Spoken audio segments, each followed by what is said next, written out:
안녕하세요. 반갑습니다, 여러분. 오늘 이제 35강 여러분하고 공부를 할 건데요. 어제에 이어서 우리 분할을 오늘하고 내일까지 해서 한번 쫙 한번 보겠습니다. 분할이 다행히 문제가 좀 많이 나와서 여러분하고 다뤄볼 수 있는 다뤄볼 수 있게 돼서 다행이라 생각하고요. 한번 해보겠습니다. 이제 문제가 이게 2019년에 나왔네. 2019년 변시 8에서 나왔던 문제인데요. 한번 보도록 하겠습니다. 분할을 어떻게 하는지 사안을 잘 보시고요. 유아용품 제작과 판매를 목적으로 한 A 주식회사가 있는데, 유아용품 제작 부분을 분할해서 단순 분할 신설회사 B 주식회사 설립하게 됐다. 이게 단순 분할이네요. 일단 단순 분할.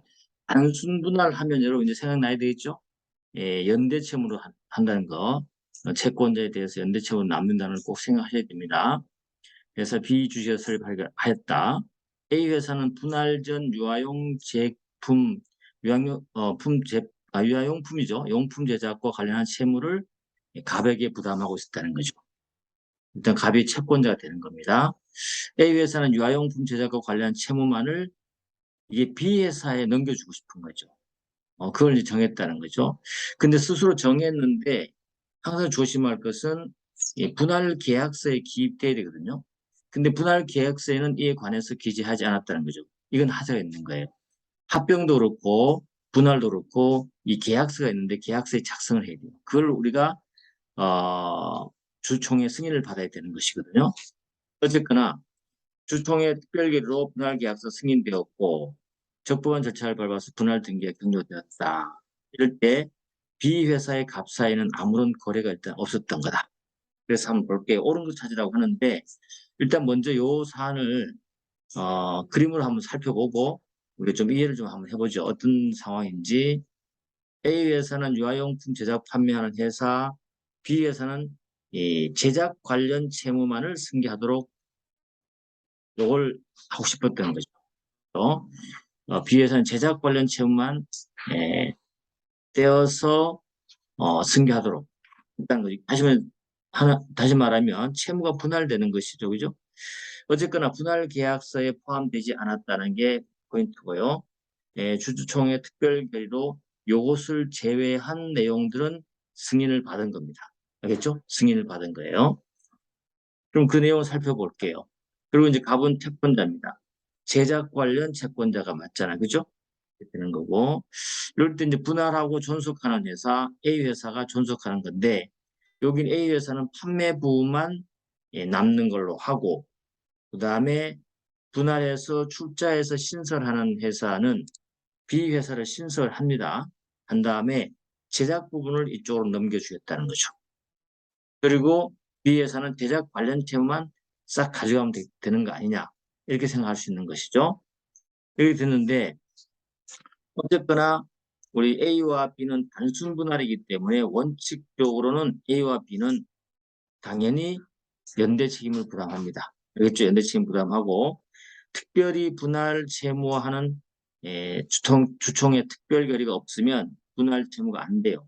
연대 채무 부담하는 거죠.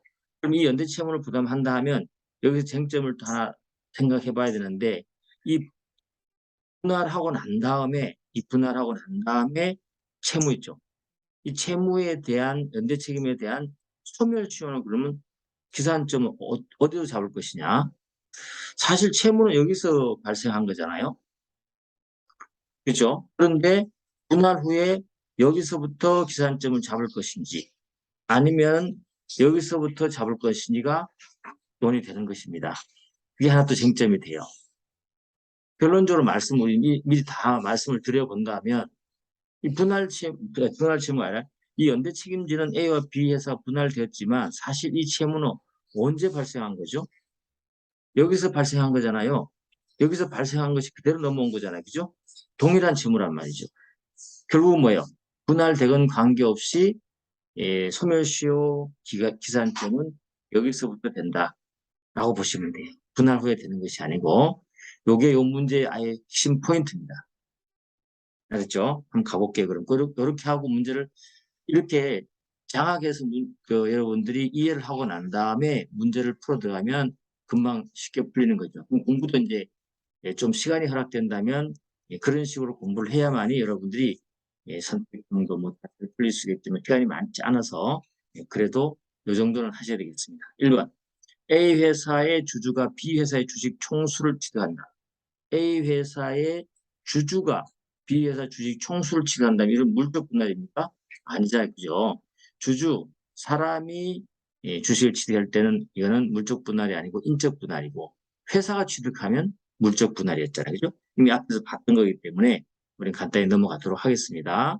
두 번째, A 회사는 유아용품 제작과 관련한 채무를 더 이상 부담하지 않는다.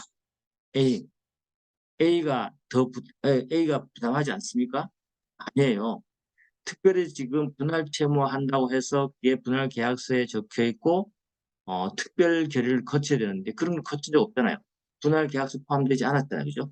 그렇기 때문에 이거는 분할 채무화된 게 아니에요. 이쪽 분할 채무화된 게 아니에요. 그래서 책임져야 됩니다. 아까 봤듯이 그래서 분할회사 A는 분할 전의 회사 채무에 대해서 연대해서 변제할 책임이 있다는 원칙에 그대로 따라가는 겁니다. 만약에 원칙이 아니고 단순분할 하더라도 분할 책임지려면 주총의 특별 결의를 거치고 채권자 보호 절차를 반드시 거쳐야 됩니다. 더 나아가서 반드시 분할 계획서에 승계하기로 하는 채무 있죠. 이 부분을 기재를 해야 됩니다. 그래서 그 게시한 분할 계획서를 승인을 받아야 되는 거죠. 그렇죠? 그래서 여기 사안에서는 분할 채무에 대한 분할 계획서에 기재하지 않았기 때문에 여전히 연대하여 변제 책임이 이해되시죠? 그렇게 정리하시면 됩니다. 3번 가보시면 B회사가 갑에 대해서 변제할 책임을 부담하는 채무의 소멸시효는 분할 등기 시점으로부터 계산한다. 그럴듯해 보이죠? 아주 중요한 겁니다. 아주 중요한 포인트니까 알아두셔야 돼요. 알겠죠? 분할 등기 시점은 아니에요.